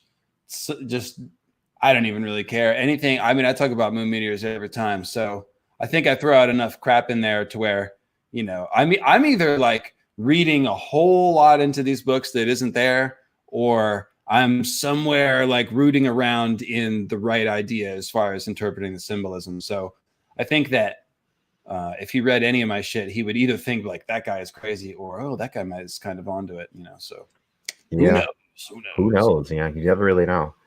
And another super chat from Jiva. 2020 is our long night. Control Alt Delete 2020. It'll get better. Hopefully. We'll see. Maybe. Things are gonna get better. It's not the long night yet. Okay. Another super chat. Yeah, I think there is some bot happening here. What the hell is going on? All right. Dawn is space junk.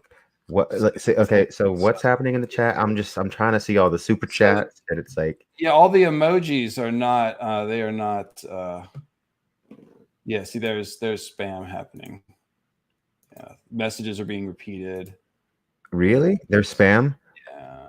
Yeah. I do need mods. Did Alicia leave?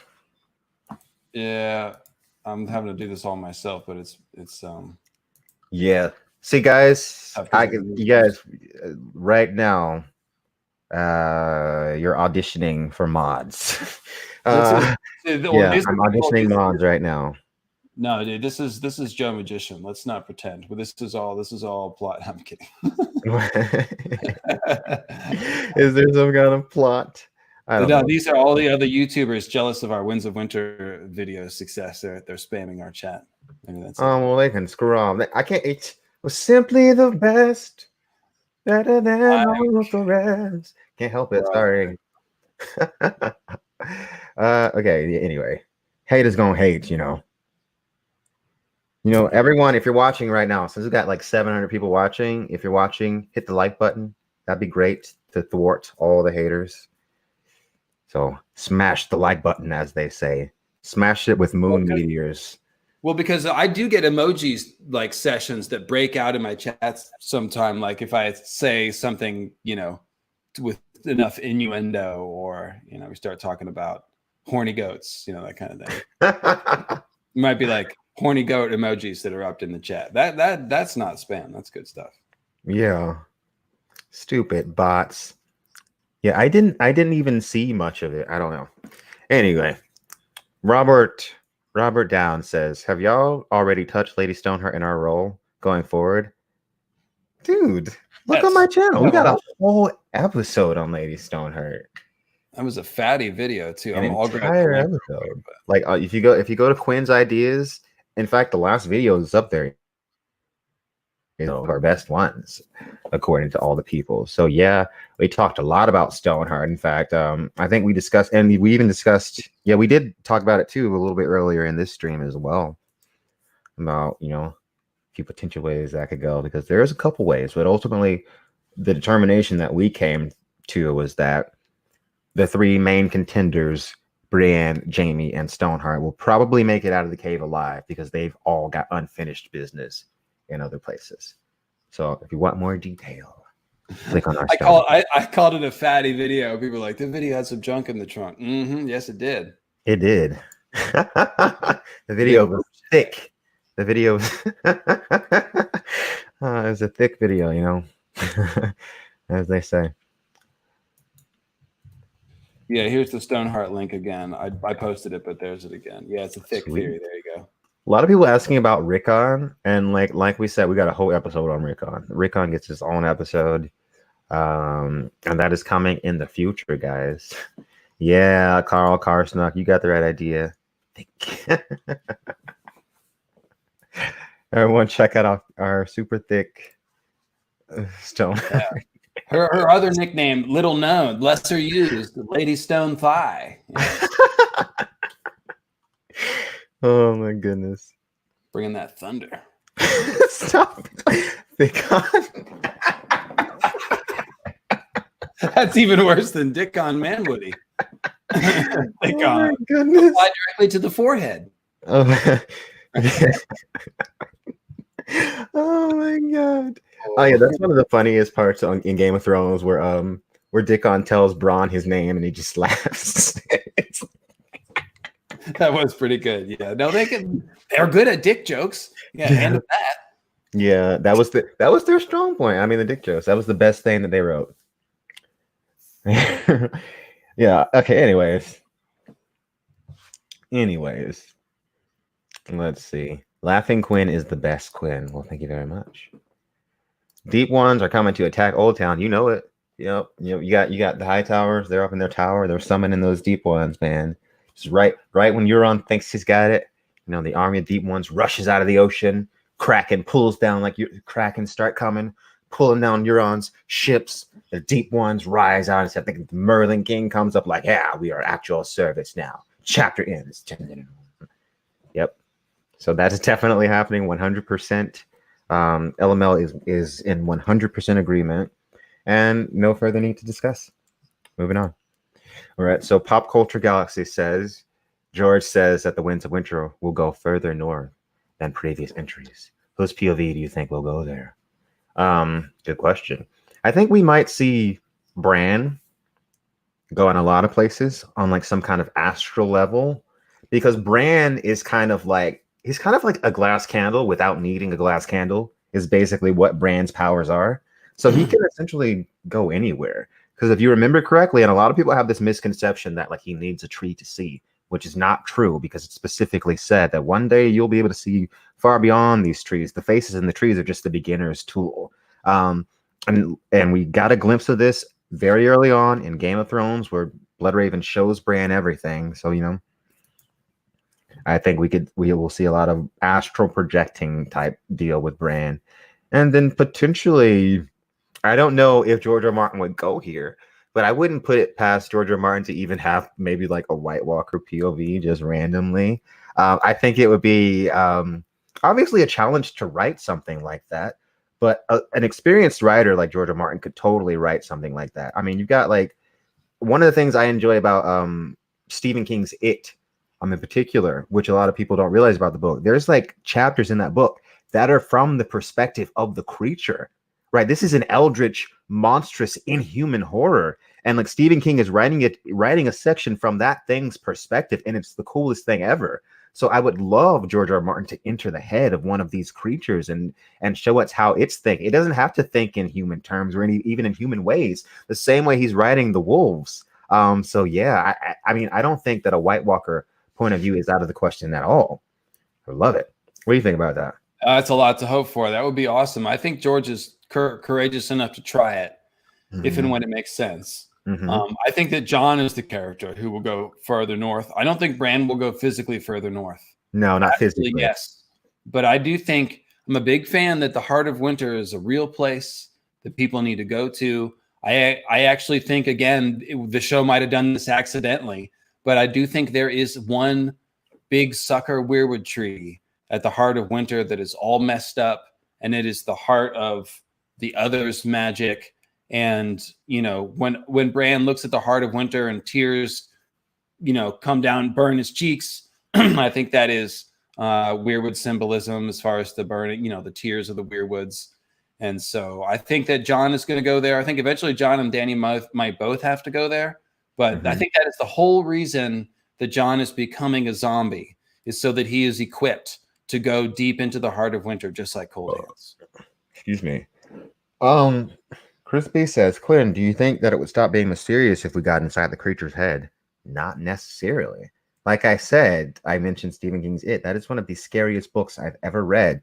And the little sections where he goes inside of this thing's head, and you have to kind of decipher what this thing is saying and feeling and interpret what the meaning is. It's some of the most chilling and cool stuff in the book.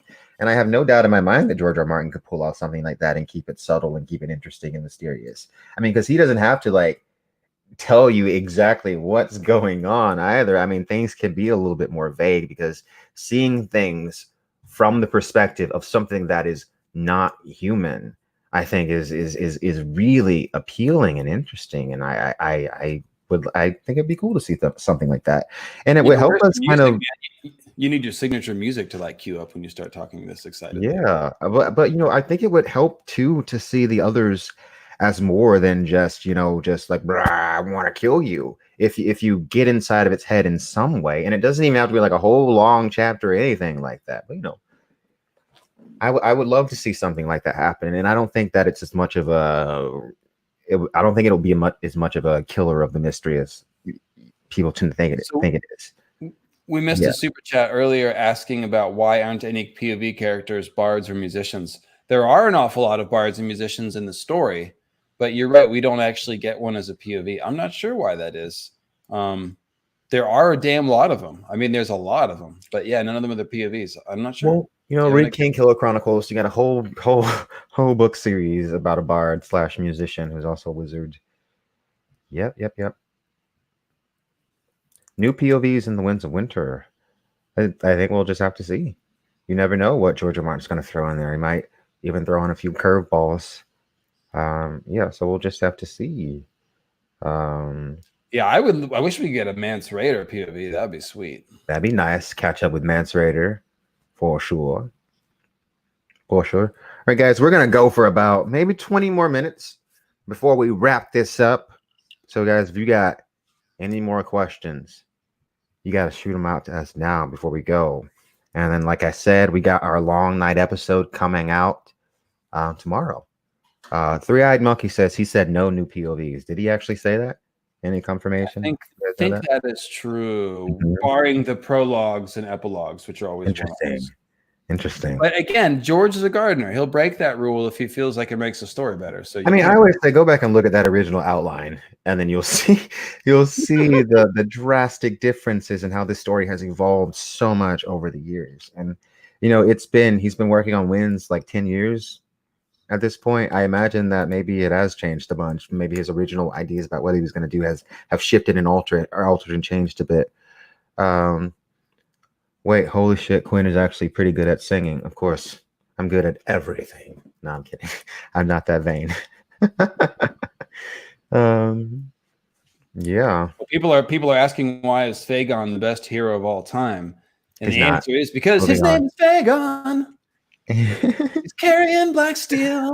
Thank you so much for your super chat, Giles. Thank you so much.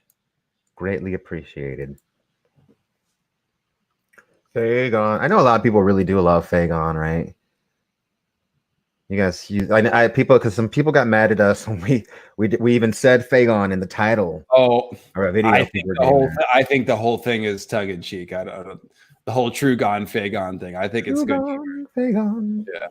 Because he's a tool. He's set up to be a tool either way. It doesn't really matter. I mean, pick up my Savas pieces, Tyrion, because I'm mad because you lost. Pick up my pieces, dwarf.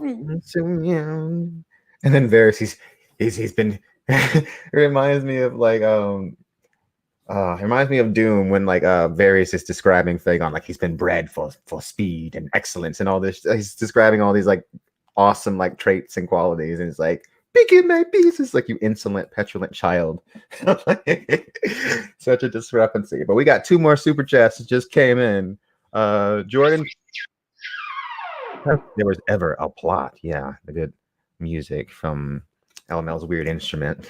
Do you guys think there was ever a plot in the North to get its independence again after all the minor slights by the Targaryens after they lost their pets? I mean, probably. We know there was a lot of. I think it probably took a lot to build before it actually went down with Robert's rebellion, right? Because when you look at how the Targaryens were kind of thought about, they had kind of built up this reputation as they had set themselves kind of above normal men, right? And they were thought about that for a while, but it wasn't until the dragons died that idea kind of started to erode more and more and more and more. So I imagine there was some kindling and maybe sparks going on here and there, but it wasn't until Robert's rebellion that they were actually hey, these guys are just men and we can totally handle this. Ares is totally just a loser. And yeah, so yeah, that's my general train of thought on that. What do you think? I think I think I'm mostly in agreement with that, and I think we rinsed it pretty thoroughly in the Fagon video. Fagon. Heck yeah. All right. So Dean says the Faith Militant is legal. When Sansa comes north with the Eyrie forces, might she accidentally be bringing fanatics trying to conquer the north one last time? The Eyrie is such a strong Andal force. I don't think that would be no. I don't think you're gonna see the Faith Militant trying to go north to conquer the north while winter is on the way. I don't think there's been any plot threads that have suggested that really. I think the Faith Militant thing is going to stay in the King's Landing area, and that it'll be resolved somewhere around the area. It'll probably involve Fagon, and so that's the deal. And we are going to talk about when we do a Sansa episode. We haven't recorded a Sansa episode, but we have done all the notes for it. And Ball the Bard actually helped us with the notes on that, and we'll be on that episode. But one of the main questions we're asking is, where is that untouched Eyrie army, the Vale, combined might of the Vale army? It's one of the only unspoiled armies, unused, a lot of force, well-trained knights. Where will they come into play? It's a very interesting question. I didn't have an obvious answer. They could obviously end up going north, but I would be interested to see if they interact with the Fagon plotline. Yeah, I'm curious. Okie dokie, guys. All right, guys. So if you don't have any, if you guys don't have any more questions, and we're gonna get ready to tie things up because I have of course, gotta put the finishing bits on the long night episode for tomorrow and get that one nice and ready and clean and neat and done for you guys. Finish doing all the audio work and getting all the art for that one to make it really pretty and produced. What do you think? These videos just like fall out of the sky? That's a lot of work, guys. Just kidding, guys. And I also I am working on Jon the Wolfman, which is a bunch of how's Jon going to come back, you know, kind of stuff. So cold hands, warging, skin changing, undead, zombies. Indie Ook says, I have another super chat. Did you already post it? If you did, I will find it. Okay, I see it right here. Did somebody block Shiva Vernon? She says, "Why am I blocked?" And she left. Well, she'll have to send you her handle on Twitter or something, so you can. There's been a lot of bots coming through, so it's possible somebody got accidentally clicked. The thing moves as you're trying to click on it, so yeah, it does happen accidentally. If there's an accident, just get a hold of Quinn or Shiva. You could tell us what your other handle is here. And all right. So, Indie Ook says, in prison / handless like Jaime, or do shade with Euron. I have no idea what you're talking about. See, when you make a super chat, you gotta be specific. In prison / handless like Jaime, or do shade with Euron. I don't know what you mean. I don't know what you're referring to. So just be more specific in the comment, and hopefully I see what you mean. Let's see. Pat Raleigh says, more stream. What will it look like after Bran rules? It'll look like the Children of the Forest and the Green Seers winning and conquering over all of men. That's what I see. I think Bran will be the last Green Seer and will use his weirwood knowledge of history to give Westeros a slightly more literate knowledge of itself and hopefully manage a transition to slightly more democratic power structure. That's my pie in the sky. I hope so. Indie Ook clarified. It's a would you rather. So would you rather be imprisoned and handless like Jaime, or do Shade of the Evening with Euron? Shade of the Evening with Euron, even though it would probably be like a horrible trip. Like even horrible trips teach you something. So I mean, it'd be cool to like glimpse into the esoteric realms of existence, I guess. Euron's probably gonna kill you in a horrible way. So Euron would gaze into my mind and see me staring back at him, and I would drive him crazy. It'd be like, "Don't mess with the maestro, buddy." Yeah, I've taken plenty of acid. Let you scan me. I'm ready to go, man. I'll fight Euron in the astral plane. I'll take him on. I got my meteor charms. We did miss quite a few super chats. What's up with the house with the red door? The house with the red door, Oscar, just relates to Dany's desire to be safe, desire to go back to the place where she was happy. And, you know, she wants to return to that like little girl with no worries that was comfortable and didn't have to like beg for food and like be on the streets all the time and like fight wars and like deal with all this stuff. So that's what the red door represents. Let's see. Okay, I think that was it for what I mean. Asked about Tyrion being the devil on Dany's shoulder. Check out on my channel, Hand of the Dragon. That's all about Tyrion. We talk about his gargoyle symbolism, which means that he'll be perching and advising, but also protecting. So it's a very complex role, and we're excited to see it. But check out that video for the detail. Lady of the Lake says, "Isn't Dany's great grandma a Blackwood?" Yes. Will that play into the story? It could. It could. I have theories that I won't go into about Nissa being a child of the forest. Dany has a ton of Nissa parallels. Her plot line could intersect with the Weirwoods in some freaky way, but probably not. I don't think the Blackwood. I think the Dane heritage is more likely to come up than the Blackwood heritage that Jon and Dany have. Mm-hmm. And a couple more super chats before we go. We will hear about Jon's actions, but Jon's gonna be revealed stuck in Ghost in a POV chapter near the end of the T-Well. That's not a question. That's more of just a statement.